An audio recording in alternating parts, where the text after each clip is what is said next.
Sir আস্তে আস্তে আস্তে আস্তে। এই ফ্রিজ তো আমি রাখতে পারবো না। কিন্তু কেন? আপনি বরং এই ফ্রিজটা নিয়েই যান। স্যার আমাকে কপালে আর ফ্রিজ নাই। এতগুলো বাচ্চার মনে কষ্ট দিয়ে এই ফ্রিজ আমি ফেরত নিতে পারবো না।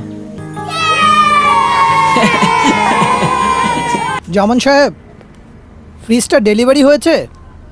জি স্যার, টাকাটা আমি খরচ করে ফেলেছি। মাসে মাসে আমার স্যালারি থেকে কেটে নিন প্লিজ। বলেন কি? আপনার তো শাস্তি হবে। জামান সাহেব, জি স্যার।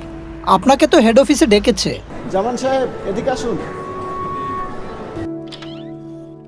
স্যার আসতে পারি? প্রত্যন্ত এলাকায় থাকে। আপনি এই কাজটা কিভাবে করলেন? স্যার আমি নিরুপায় হয়েই কাজটা করেছি স্যার। আপনি এটা দেখেছেন? কিন্তু স্যার ওনার ব্যক্তিগত কারণে এই ফ্রিজটা যে আমাদের কি উপকারে এসেছে আমরা তা ঠিক বলে বোঝাতে পারবো না। অসংখ্য সালাম। আপনার এই মহৎ কাজের জন্য ওয়ালটন আপনাকে প্রমোশন ও ইনক্রিমেন্ট প্রদান করছে।